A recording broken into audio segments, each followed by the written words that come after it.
I'm good.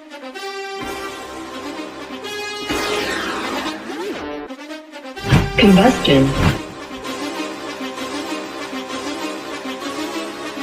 Whoa, whoa, whoa, whoa, whoa, whoa, whoa, whoa. Been running the game with my team making plays. Talking 80, my G's, one and jewels in this place. Surrounded by dogs, keep the quarterback safe. I'm the one with the plans, they gon' do what I say. The game is not over, we don't celebrate. In the end zone, we don't got no time in the wait. H-Town run down, we don't premeditate. We just go and get to it, we got them on skates. If the game going to overtime, kicking the overdrive, we gon' be first at the finish line. Play looking full, but I finish mine, can I get second? We gon' line up like it's dinner time. We put in work till we get us a ring. Super Bowl season, we running the scene. H-Town the home of the realest that breathe. Keep your face down when you talk to the king.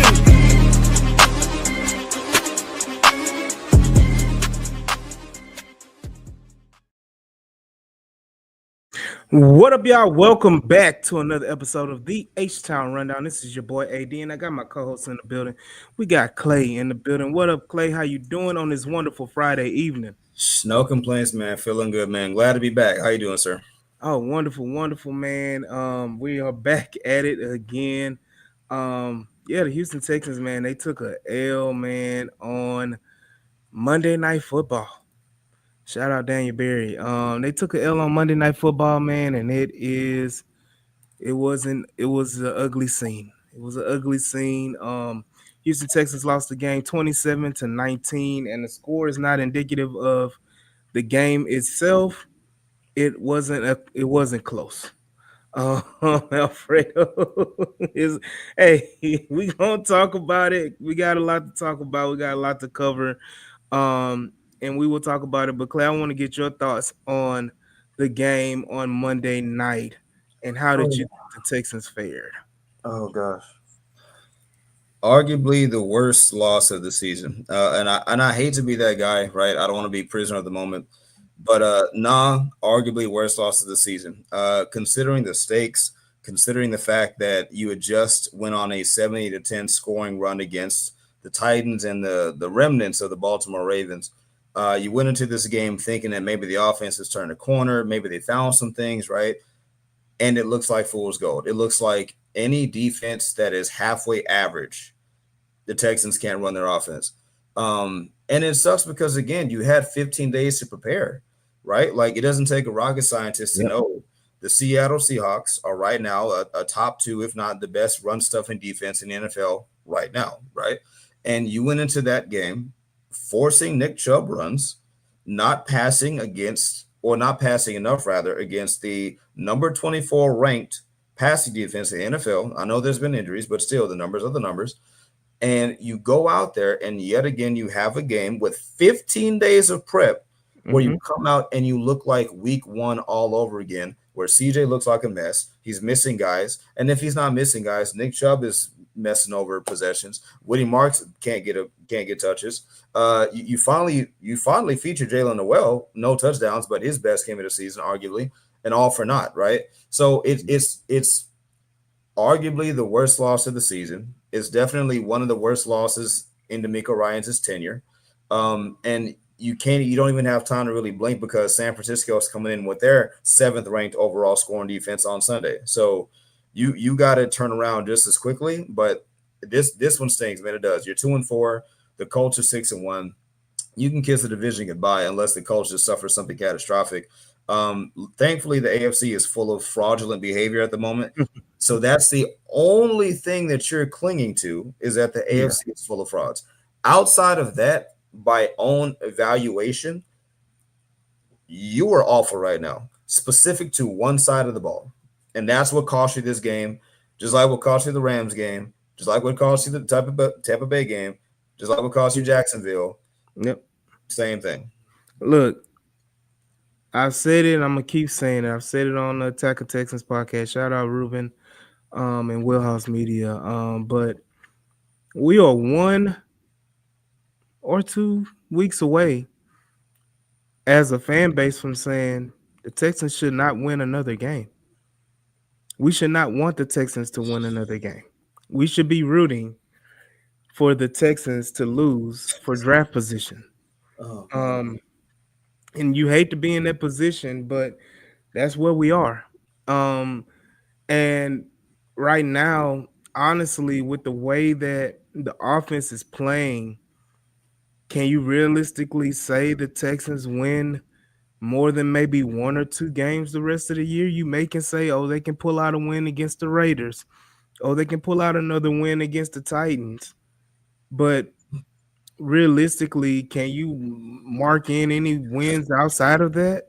Yes, Arizona's bad, but Arizona's played people extremely tough this year. Yeah. Um, and you look at the schedule, you still got to play the Chiefs. You still got to play the Bills. You still have to play the Colts twice. Mhm. Jacksonville again. So I mean, the Denver Broncos, you know, we play the 49ers on Sunday. So I mean, it's not a walk in the park. Mhm. And if I would say this, if the offense was marginal, if the offense was average, I would feel confident in a lot of those games because the defense right now is playing out of this world. Mhm. The defense itself is even through 6 games, 4 losses, you're holding your opponents to 14.6 points per game. Mhm. That's winning football. You go into Monday night and you turn Seattle over 4 times and you score a defensive touchdown And a blocked and field a goal. blocked field goal, and you still come out losers on the other end because your offense can't even get you more Oh. than 13 points. Mm. Alfredo is going in, waving the white flag. But Boy. like it's just a disgrace. And I say from top to bottom, man, because I look at it like this. What was the problem when the Texans went 13-1? The year before D'Amico Ryans, the last year Lovie Smith. It wasn't the defense. It was the offense couldn't score points and the offense couldn't stay on the field and the offense couldn't be productive. And I look at it like this. We were in a lot of close games that 3-13-1 season. Mhm. Yeah. I Um, agree. every game was a competitive game. We just couldn't function on offense. Yeah. And this is carried over to where we are now. Mm. And it's a problem and it's an issue and it's top down. Yep. Like this is a organizational issue at this point that you can't find competent offensive coaches. I think the last competent offensive coach, hate to say it, people don't want to admit it, but was Bill O'Brien. Mhm. Thank you. And to the chagrin of most Texan fan base, Bill O'Brien was a damn good offensive coordinator coach. Yeah. Um, and that was like I feel like the last realistic time you had a good to more than average offense that you can go and you can score points at will. You couldn't do that with Pep Hamilton. You couldn't do that with what's the guy's name? The one that was the OC under Bill O'Brien the first year with Oh, you talking about oh, I know who you're talking about. Oh, hold was on. it George Gossi? No, Was not it George Gossi. It not was Gossi? You said under Bill? Tim. It Oh, was Tim Kelly? Tim Kelly. Um Tim, you had Tim. You go from Tim Kelly to what's the guy just named? Pep? Pep Hamilton. You go from Pep Hamilton to goddamn Bobby Slowick. Yeah. And then you go from Bobby Slowick, to Nick Caley. And Nick Caley is right now the worst of all of them. Boy, And yeah. and so, it's a travesty that the organization as a whole has not been able to foot competent offensive coaches and have competent offensive coaches in the building the last 6, 7 years probably.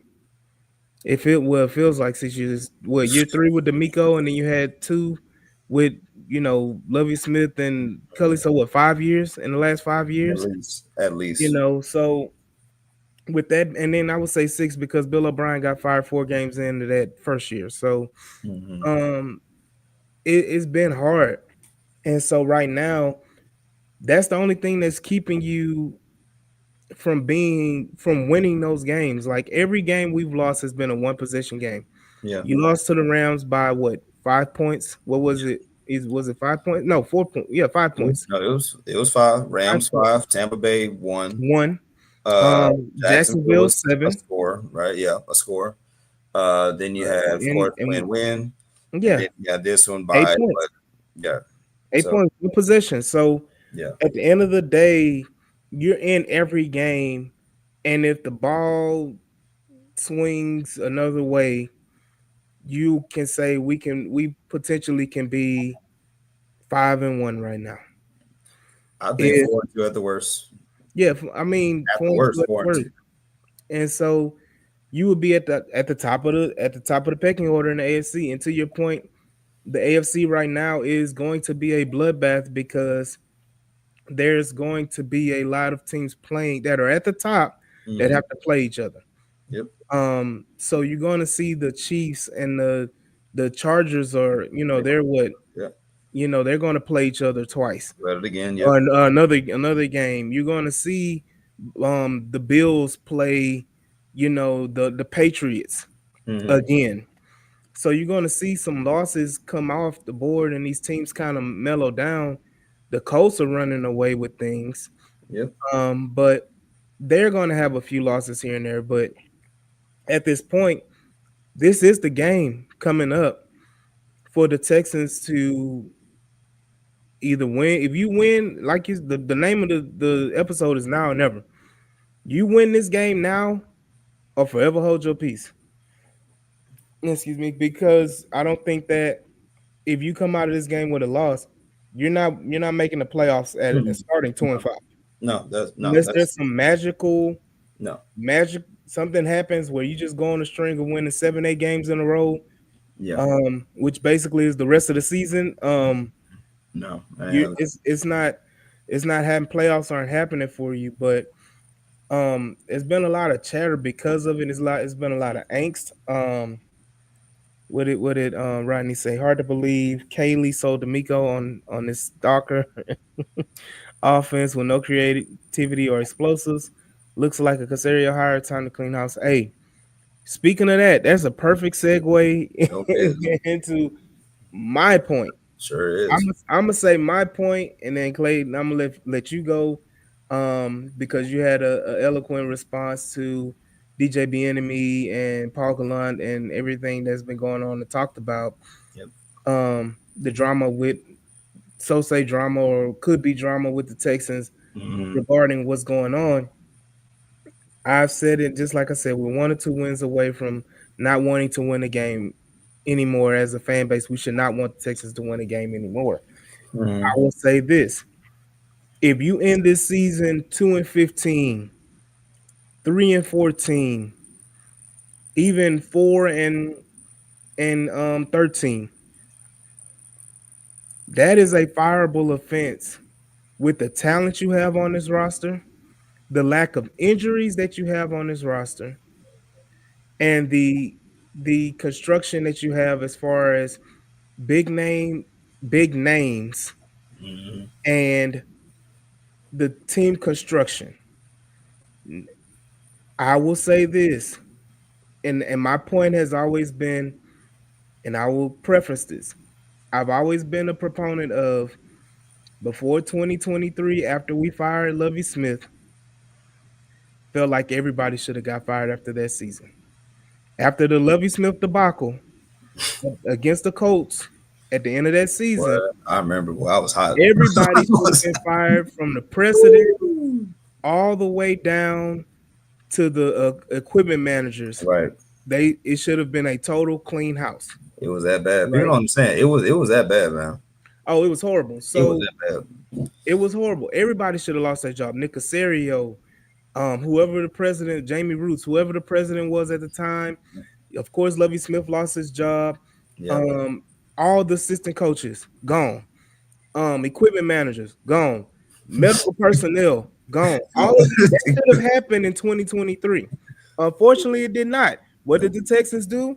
They fired Lovey Smith, Yep. brought in D'Amico Ryans, kept everybody else. They fired Pep Hamilton and D'Amico and Lovey Smith. Yeah. They kept everybody else. They kept the same running back coach. They kept the same wide receiver coach. They kept the same tight end coach. They Yep. kept the same, defensive assistants. They kept a lot of the same personnel, and all you brought in was D'Amico Ryans and Bobby Sloyd. Yeah. Okay, D'Amico Ryans, to his credit, he brought in Matt Burke as his defense coordinator. He brought in a couple of assistants to help on the defensive side. Right, right. Majority of your coaching staff stayed intact. That Yep. is a red flag number one. Yep. Okay. And could you blame Nick Casario for that, for lobbying to keep most of the coaching staff who have a lot of ties to him? Mm-hmm. Um, so you have to have these conversations. But that going back, that was my preference, is that I felt like the Texans should have cleaned house from top to bottom Mm-hmm. organizationally after that 2023 or 2022 season and that debacle going into the 2023 season. Mm-hmm. Um, and who fault is it? Yeah, I mean, look, Nick Casario is obvious. Like at the end of the day, this stuff is obvious. And at this point, when I go back to say, if you have a season of 2-15, or you have a season of 3-14 or 4-13, that is a fireable offense from top to bottom. Mm-hmm. With the team that you have constructed, that is a fireable offense. You have enough on this team, offensively and defensively, to win you enough games to make playoffs. Going into the season, as the roster was constructed, everybody, ESPN, NFL Network, you name it, Mm-hmm. social media personalities, we all said, fan base, we all said this is a playoff team. Yep. And the fact that are where we are right now and where we could be is a fireable fence from top to bottom. Nick Casario, I think at this point, his tenure is done as a GM for the Houston Texans. And Probably. of Probably. course, Nick Caley and the performance that he's had, Yeah. he needs to go. So does Ben McDaniels. So does Danny Barrett. So does and again, these may be good coaches. Mm-hmm. These may be good personnel guys. These may be good locker room coaches. These, you may have a lot of things going on great with these guys and how they coach guys up. Mm-hmm. At the end of the day, a shift has to happen and something has to change, Mm-hmm. because you can't sit up here and say, "Oh, I'm about to bring in another new offensive coordinator," and not allow them to pick their staff. Mm-hmm. Oh, let's keep Danny Barrett because he's been here through 5 head coaches. So he's a good guy. He's a good coach, or he has good rapport. Let's keep Ben McDaniels because he's been here since O'Brien. Let's keep these guys because they've been here. No, no, no, no, no.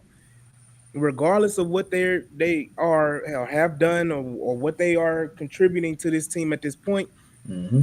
it's time to move on. This goes to the point and the talking point of everybody else. My caveat, and I need y'all to listen to this clearly.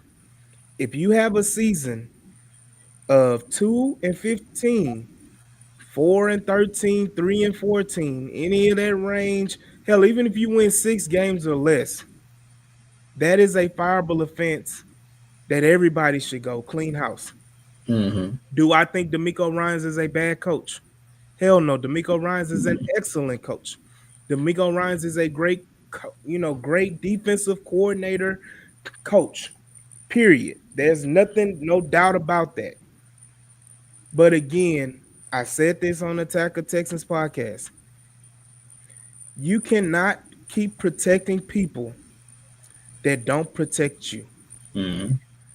that aren't protecting you. D'Amico Ryans, you're taking the bullets week after week after week. I understand it's coach speak. I understand you have the responsibility to protect your players, protect your coaches, but there are words and there are things you can say Mm-hmm.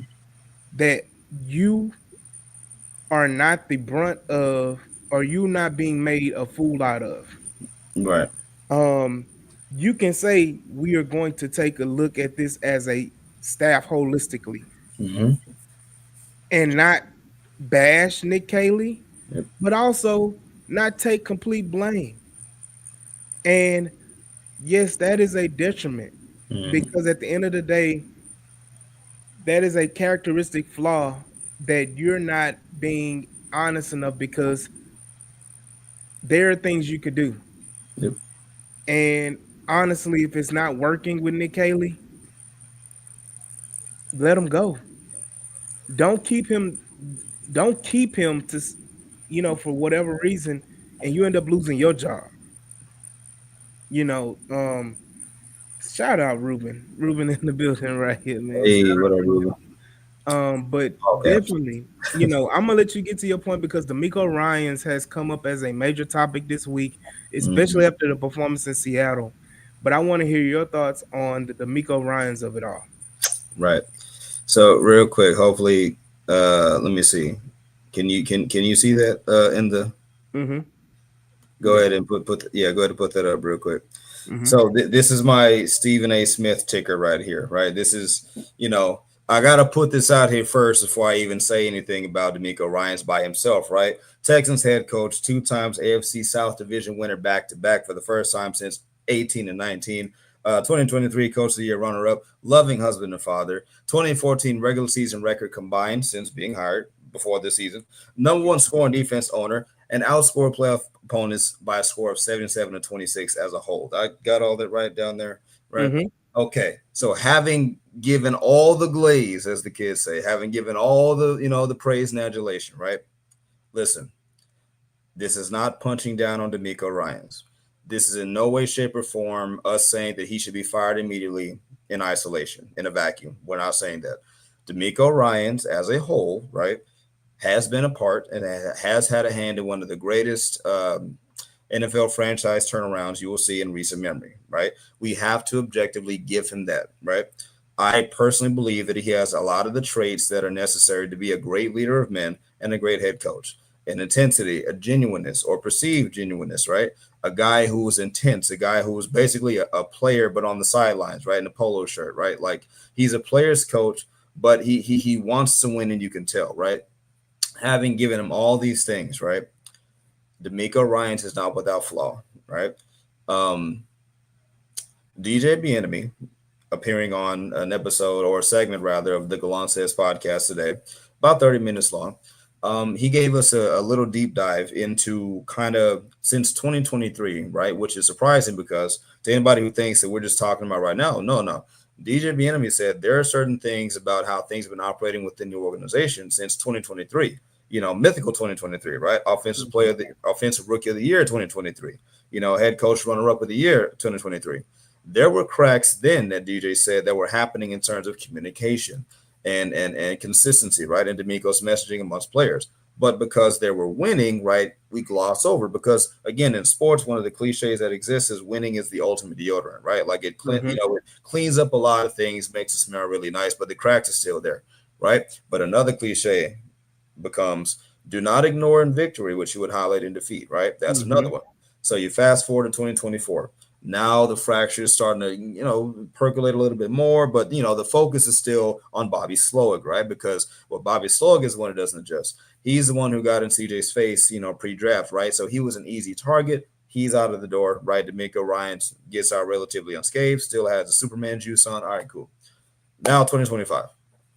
You literally tear down the entire offense, Mm-hmm. right?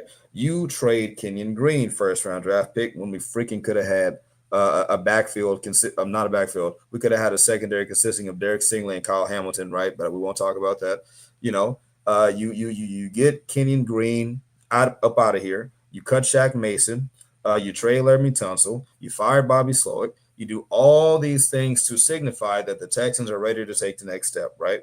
In walks Nick Haley out of the 8 candidates that you interviewed, right? You had Jeff Nixon, you had Bill Lazor, you had all these guys you interviewed, but you landed on Nick Haley, right? Who, yes, he has ties with Nick Casario, John Carroll University, all these things, right? Okay. And it's not just that, and I'm sorry, this is just a lot that's been building. It's not just that you brought in this guy, it was quiet, and you put the ball out there and you snapped it.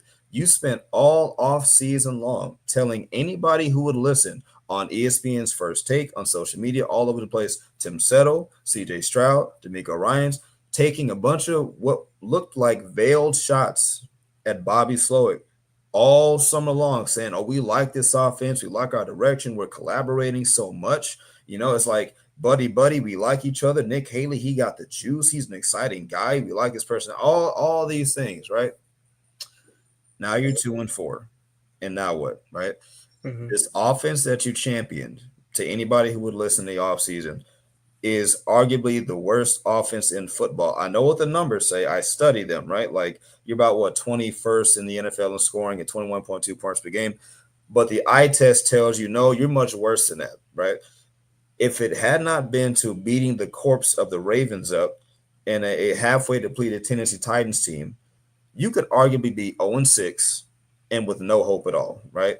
Instead, you feasted on two bad teams. And even if you listen to them in the media, right, over the next, I'm sorry, not next, but if you've been listening to D'Amico and the Texans during this week, they have continued to go to the Titans game and the Ravens game as a justifier for why they're going the right direction and, they're going down the right path.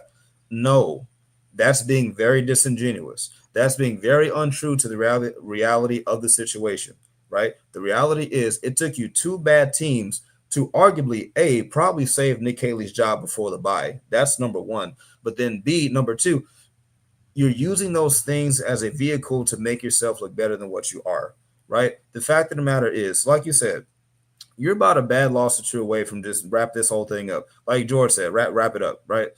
But it's worse than that. To go back to D'Amico Ryans, now you're talking about his credibility and his reliability as a man, as a leader in the clubhouse being questioned now more so openly. DJ Bieniemy sounded much more over it than I've seen him sound before. He gave his opinions, yes, but he spoke from a lot of sources that said D'Amico Ryan comes off as a guy who says one thing, who does something else. That's not me saying, anything beyond that. I'm going off what he said.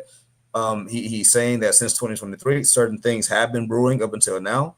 And even the organizational structure. D'Amico Ryans, make no mistake, he is arguably the most powerful guy in that organization outside of like Cal McNair, arguably, right? Those aren't the DJ's words, but in the power structure, you don't see anyone else outside of Caserio and D'Amico, really.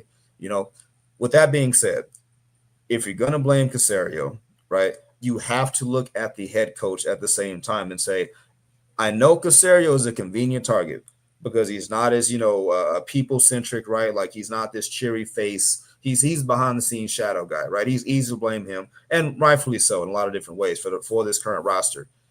But by all accounts, D'Amico Ryans is just as responsible, if not more, because he is the head guy. It seems like all reports say the buck stops with him, and right now, especially, and I'm going to wrap it up here, AD, because you said this, especially if he's going to basically tell you, hey, put the finger on me, right? That's what he said, not us. He said, if you're going to blame anybody, look at me. I'm the guy. It's my job to get it right. Okay, well, hey, it's not that we weren't already doing that, but since you say that, let's, use his microscope. And absolutely, D'Amico Ryan has his faults, but how he's conducting himself is making those faults look even worse than probably what they are. But in an organization that's still trying to build up trust from the fan base again, that has a quarterback who's represented by who was also represented Jalen Ramsey and Deshaun Watson, right? You're spinning a lot of plays at once. And what you don't want to do is to go right back to the toilet bowl where you have Nico Collins, CJ Stroud. You have no excuse in 3 games. And if you do that, to your point, that signifies that the whole thing is rotten from top to bottom. And that's partly what happens when you execute a half rebuild, which you almost got away with it. But because of the reality of the situation, it was only a matter of time. So guys who you allowed to stay, it looks like that bill is now due. Whether that's Caserio, whether that's a bunch of position coaches, or whatever the case may be, we're creeping up on that. And if they do not have a Herculean effort starting Sunday, you might have to consider it. Now, my only caveat is this. Because the players are so young and they're still under contract, you still have that hope that if, in fact, catastrophe happens and all the coaches got to go and the GMs got to go, you hope that the players are bought into the organization's vision enough to where they're willing to stick around. Just give the organization one more chance to get some quality people in there without bias, without agenda, who know what they're doing and who actually reflect the modern NFL. Not just like an offensive message, but just an honest, transparent, maybe offensive leaning message where you see that they have a vision and it's not just a cobbling together of different agendas, right? That's kind of how we got here. And I'm see. So with with that being said, like I first of all, I want to shout out the rundown is should be going live now, about to go live for the Houston Rockets home opener. So y'all, as soon as we end in a few, y'all make sure y'all go ahead and hop on playback and watch the live stream with playback with Pastor Thanks, I'll get on. as well. So y'all make sure y'all go ahead. He has what 20 VIPs to give out. So y'all make sure y'all hop on and get that VIP. So y'all can watch the game and join in and on the stream with Pastor and a few others with the H Town Rundown on the Rocket stream. So make sure y'all check that out. The game should be going tipping off in a few minutes, so we'll be Mm, off shortly. But y'all make sure y'all go ahead and switch over to that stream on playback. mm, So to your point, Nick Casario deserves a lot of blame as well, sure. because he's made a lot of missteps. You talking about, and I said this again. Him and D'Amico Ryan sat up there and told both face lies to us as a fan base, lied to us, and you take away so much talent and don't replace it with anything remotely productive or positive, or what I would say an upgrade. Um, no, he didn't leave. So you look at Nick Casario when it comes to the offensive side of the football, and I'm just speaking offensively because that's where the mishaps have all happened. Mm, Mainly like the major mishaps have happened on offense. Again, you talked about going back with Nick Casario with the Kenyon Green selection and passing on um Jordan Davis and Kyle Hamilton and all of those things. That's a mishap on him. Um and not being able to pick functioning offensive linemen outside of Laramie Tunsil and Titus Howard, who you came into with. who was a Nick Bill O'Brien? Caserio's only job was to find three That's functioning crazy. linemen, And he three, couldn't do it. and he could not do it. That's He still crazy. has not done it. That's. Now, I mean, I'm sorry, not to interrupt you. I'm yeah, sorry, real quick. I'm sorry, but even more to the chagrin of Bill O'Brien haters, you got to give him credit, man. Like Bill O'Brien, as far as coaching, we know that he wasn't always wrong as a personnel guy. I'll just put it out there like that. Like you really milk Tunsil and Titus for all they're worth right now, and the fact that they're BOB picks, I'll just leave it there. But go ahead, go. yeah. I mean, BLB made the trade for Tunsil and Ty. They literally came at the same exact time. But Nick Caserio's job was just to find three functional linemen at Yes, guard and center. Just find three interior linemen. That's all he had to boy, do. that's crazy. And to this day, we have yet to find it. And then you go down the list of that, mess up. Then you go just last year with Stephon Diggs. You see, you trade for Stephon Diggs. You trade first of all, you trade out of the first round. In a draft that had great wide receiver prospects. You trade out of the first round that year, and you get 2 seconds. Okay, let's work with it. And you trade one of those seconds with Stephon Diggs, who still had at that point in time 3 years left on the contract. What does Nick Casario do? I'm going to wipe that out, and then I'm going to void the last 2 years of your contract and basically make it a 1 year deal and eat the dead cap. To again, Nick Casario on average in his whole tenure has averaged 50 million plus in dead cap every year Oh for my the Houston Texans. And when I say this, going back God. again, the CJ Stroud and Will Anderson tax is coming. And if Mhm. Nick Casario is your GM and always having this dead cap of 50, 60 million, you're not going to be able to pay Will Anderson and CJ Stroud and keep everybody else. You not. So going back to my point, you sat up here and you traded Tunsil and you got rid of Shaq Mason and you traded Kenyon Green and you made all these moves on the offensive line and you replaced them with lesser talent and expecting better results. You move on from Stephon Diggs and you move on offensively, you move on from Stephon Diggs and you replace him with an injured Christian Kirk who's played one game for you, and then you go on with two rookies who can't see the field or can't get right? Hmm. Who's made little to no impact on this team so far, other than a few plays here and there throughout 6 games, right? So you've kind of decreased talent wise Yep. at the wide receiver position. You decrease in talent in offensive line. You decrease in talent at the wide receiver position. Then you go to the tight end position. Yes, you still have Dalton Schultz, but you don't have Case Stover. I don't know where is Case Stover. We need to put out an APB Wells Waldo. I know he's on the injury reserve, but Yeah. we've heard zero updates on Case Stover and if he's even possibly coming back this year.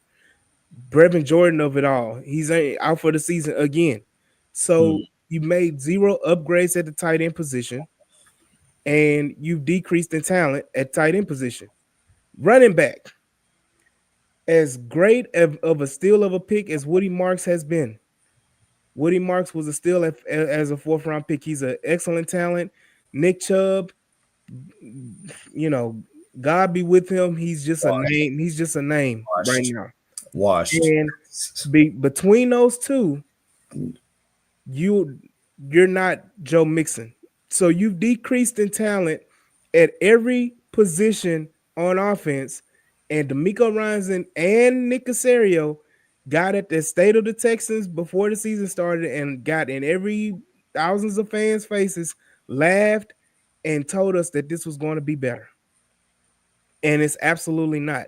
So that's malpractice on Nick Casario. That's first of all, there's malpractice on D'Amico Ryans for going along with the bull. And we have to be better, like we have to be better as a fan base Mm-hmm. and understanding what people mean when they say firing D'Amico Ryans or D'Amico Ryans is culpable or he has a responsibility for what the hell is going on in this organization right now. And Mm-hmm. he definitely does. As at the end of the day, you okayed it. Yeah. You didn't make those transactions, but you, as the head coach and running the personnel and having a say in personnel, you okayed a lot of this stuff. You okayed the Stephon Diggs crap. That and you okayed the Laramie Tunsil trade. You okayed a lot of it. So you're culpable in this mess that's going on right now as well. And it's just the point of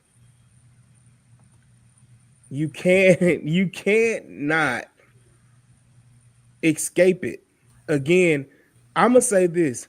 There has not been a head coach, not and I'm not just talking about a black head coach. There's not been a head coach that is primarily a coach on one side of the football, whether it be a defensive head coach or an offensive head coach, that has been able to replace the opposite coordinator position 3 times without the coach leaving for another job. You can't. No head coach has made it through 3 coordinators on the opposite side of the football without the coaches leaving. Like you can't fire two OCs or 2 DCs and you make it out of the job, keeping your job. That just doesn't happen. And so it's just the point of that you're asking the Texans to do something and make Mm. an exception for D'Amico Ryans that anywhere else in the NFL Mm-mm. would not be accepted. Not at all. And so, yes, and realistically, let's be real, D'Amico Ryans isn't going anywhere this year. No. He's No. not getting fired. The talk about it is just what that is just talk Right. and conversation. But at the end of the day, D'Amico Ryans has to be feet have to be held to the fire. And that's okay. Mm-hmm. Um, and so I think that's what you posted earlier. No. I got to protect you. Some people Yeah. they can't handle the truth. You got to glaze a little So bit. So there you go. it's okay to say that, but all in all, man, this game right here Mm-hmm. against the 49ers, like you go out and you have a piss poor showing like you had on Monday Night Football again at home in the H-Town blue uniforms and all that type of stuff against Wow. a San Francisco 49ers team who's demolished. Like their team is injured all the way from top to bottom. Yeah. And they've lost their 3 best defensive players, and they've lost their three best defensive players. They don't have their starting quarterback. They're out their top 2 or 3 best pass catchers. And I won't say pass catchers, just wide receivers, and Ricky Pearsall and Brandon Ayuk they're not there. Nope. So you have all of these injuries and all of this stuff going on with the San Francisco 49ers. You're playing at home again. And you're right, Bradney. And they still beat the Rams with all of that going on, right? So that goes to show you that excuses are not needed. Like, teams are out here making it happen just because, and so this game right here, my key to this game, man, is first of all, just win. You play, Herman Edwards said it best, you play to win the game. Okay. And that is the main key to this game. And I need the Houston Texans to do something functional, run the football. The San Francisco 49ers do not pressure the quarterback at all. They're one of the worst in the league in pressuring the quarterback. CJ Stroud should have plenty of time in the pocket this game. They don't have a Fred Warner. They don't have a Bosa. They don't have a Bryce Huff Yep. who will Out. be out. So Yep. their top 3 pass rushers or defensive players are gone. You have to take advantage of that, and you need the Houston Texans to score points. Right now, you said the Houston Texans average 21 points, whatever, a game, right? Offensively, right? Yep. And their defense is averaging 14 points a game, 14.6 scoring a game, right? Right. What does that tell you? We should be winning every game by a touchdown by the math, right? Yep. But in reality, those numbers are flawed and false. So Mhm. offensively, you have to score. I need the Texans to score at least 2 touchdowns on offense and give me a couple field goals to come out of this game, because I think that's the only way you win this game is offensively. You have to score at least 2 touchdowns. Mhm. Um, I mean, yeah, you can say that. There's going to be narrative around that. At the end of the day, you have to win the games, though. So you can lose too. You You can lose too. We can go out there and lose. Because there was thought and there was a lot of doubt that we were going to lose against the Ravens. We was like, we should win this game, but there was still doubt that we can go out there and lay an egg and lose in Baltimore because we never won in Baltimore. yeah. So we're here. But Clayton, give your keys, man, and then we're gonna go around the league real quick, and then we're gonna give our final prediction to this game, man. Let's do it. So for me, my keys, I'll give you 3 of them. You stole my first one, but yeah, just no excuses. Win, right? Like, go out Mhm. there. You in Houston. You're back. You should have a bitter taste in your mouth from Seattle. For really, all season, you should just be bitter. Uh, Mhm. go win, right? And I don't mean win close. I mean like demolition job, right? Like, forget the narrative of Titans in Baltimore. No, shamelessly go out and you treat an injured team like they're injury depleted. That's what you do. That's what Mhm. a quality team does, is mop the floor with inferior talent. That's what you do. Right. So number one. Number two, I need to see CJ Stroud taking the easy money, right? Like, I've been all over social media today watching, different route concepts, right?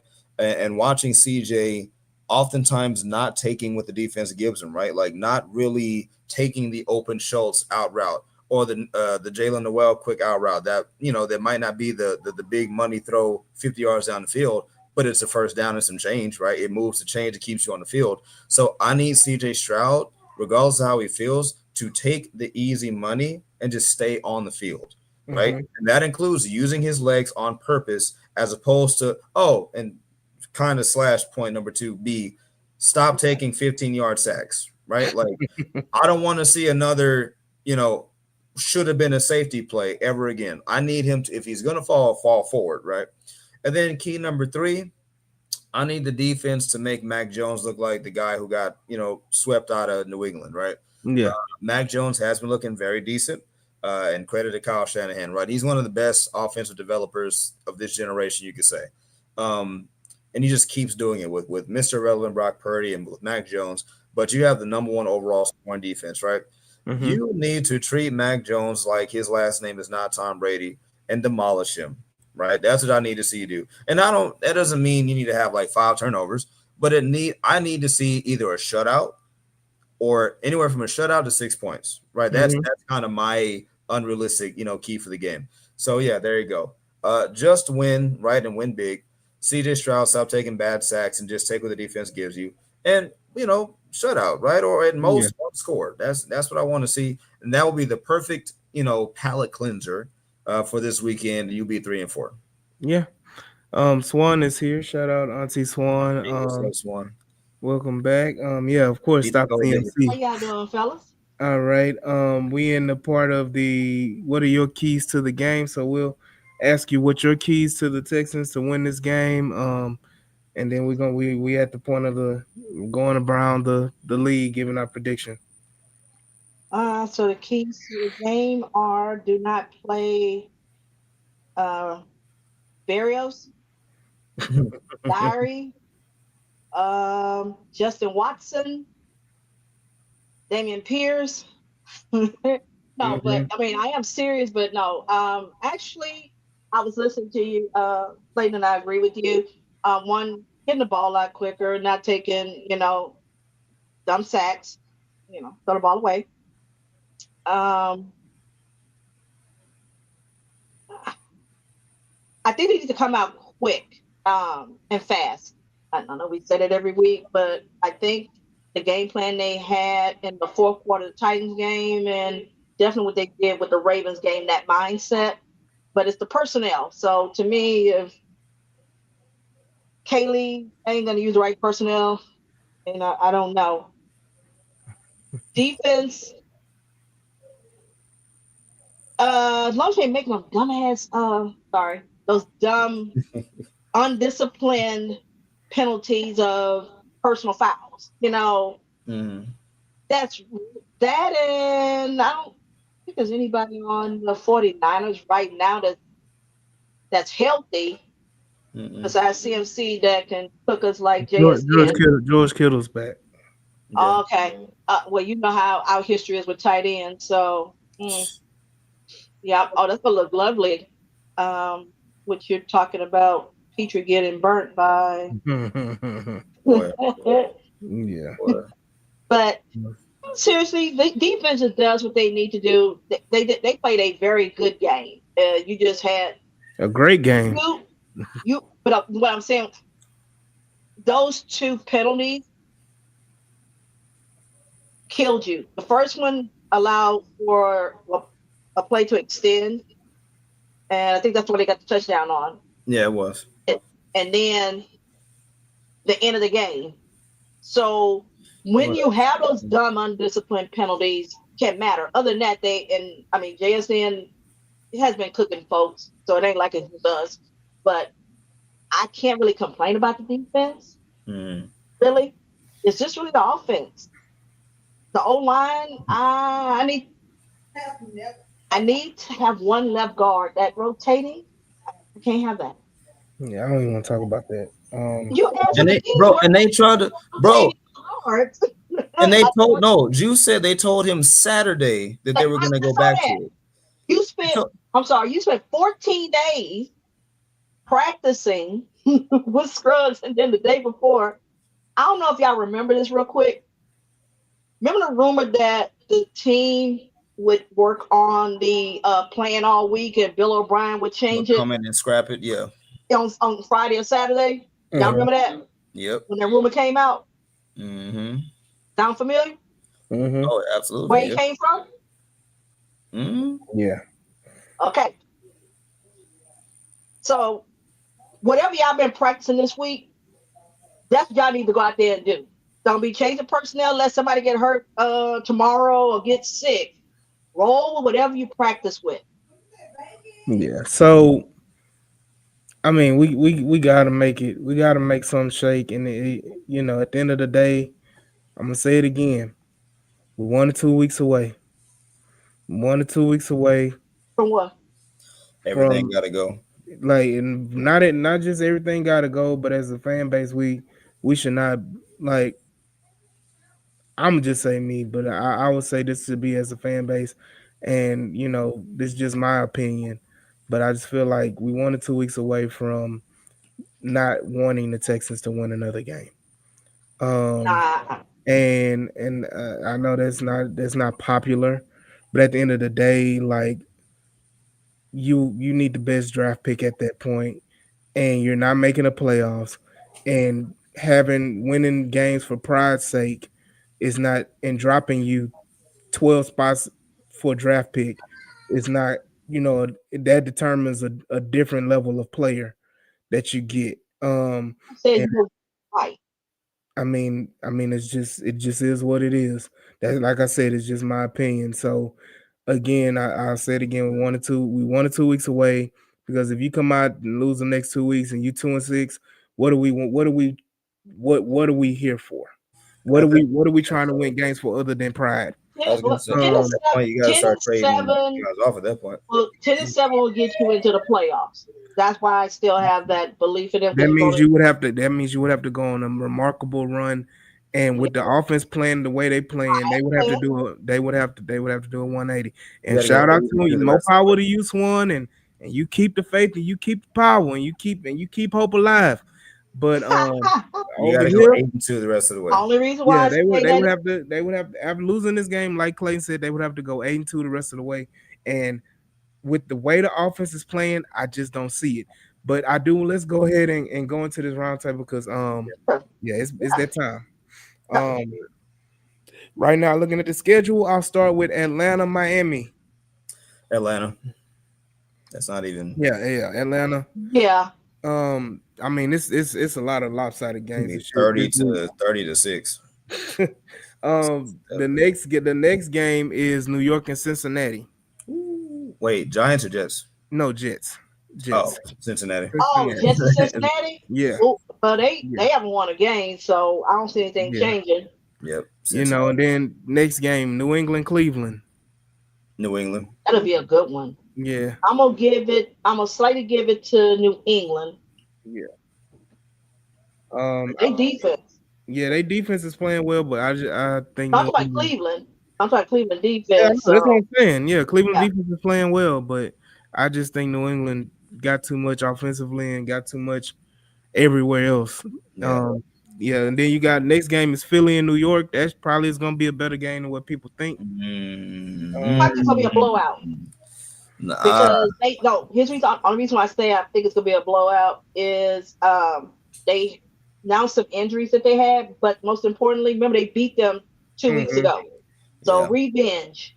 Yeah. Yeah, but you have no AJ Brown. Sweep. Keep in mind, you saying, never mind. Go to the next game. Yeah.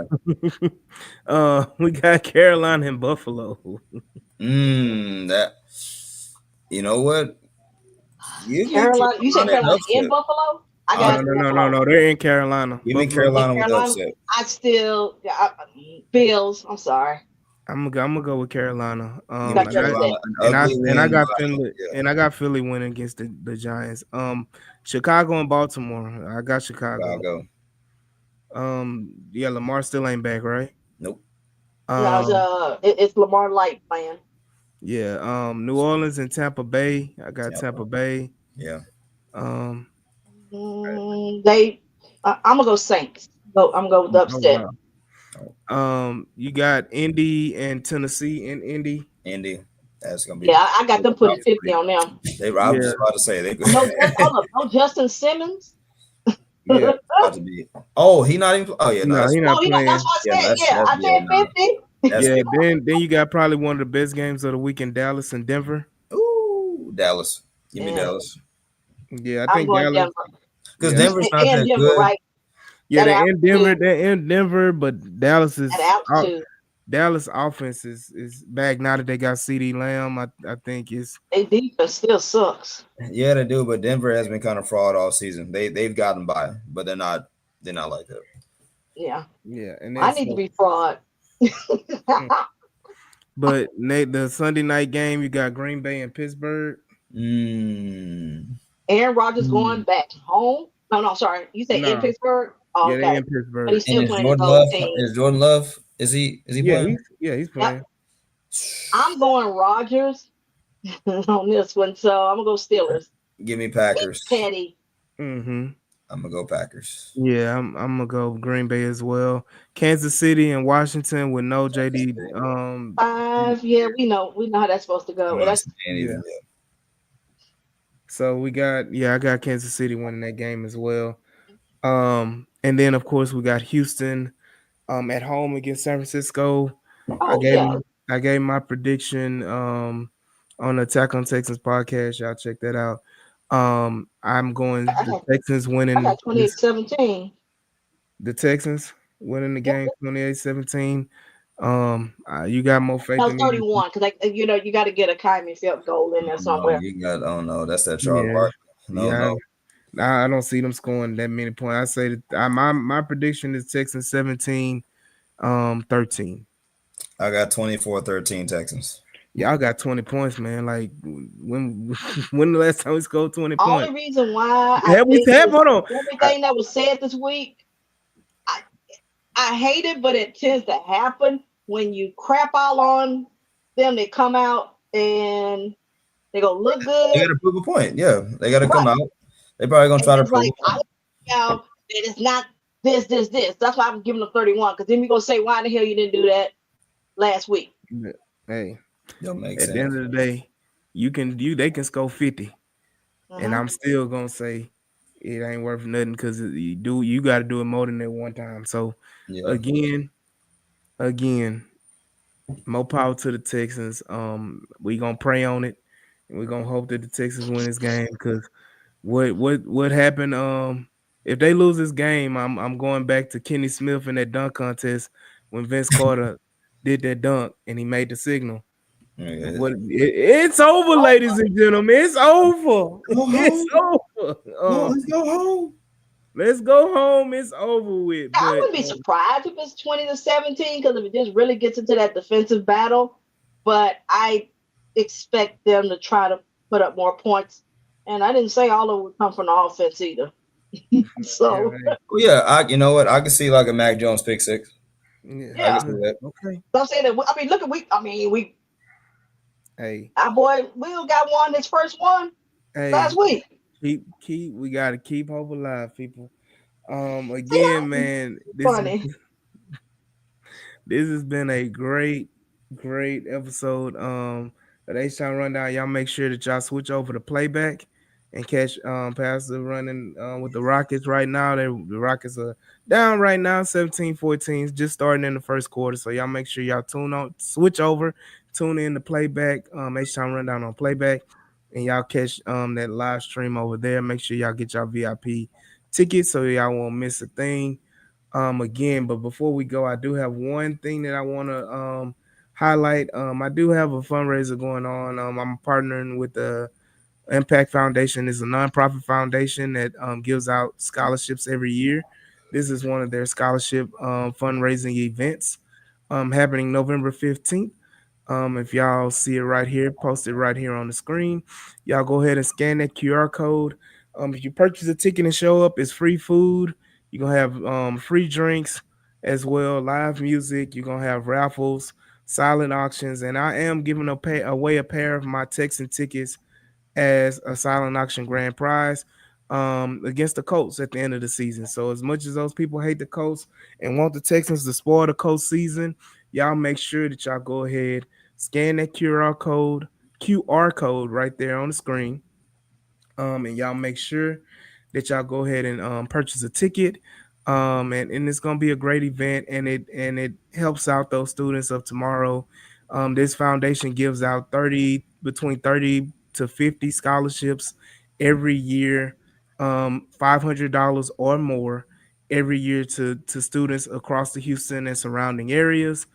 So y'all make sure that y'all go ahead and support this foundation and their efforts. Tickets are a little pricey, but again, you get free food and alcoholic drinks. So you can't miss that, and you have a chance to win free Texan tickets. And other things as well. So y'all make sure that y'all go ahead and scan the QR code and support this foundation and their efforts to provide scholarships to those students around the Houston area. Um, so yeah, that's my little tidbit. So y'all should go out and support me. Again, shout out to Auntie Swan. Shout out to Clayton. This has been a great episode. Y'all make sure that y'all tune in to the live stream on Sunday when we will be live streaming on playback again for this game against the good old 49ers.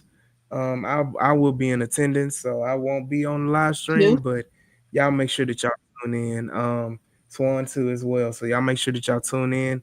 And join us as it's always a good time. I think Monday night we had almost 3,000 people watching us live. So y'all make sure that y'all tune in to the stream, man. And again, it's been another great episode, and we will see y'all when we see y'all, man. Peace. Peace.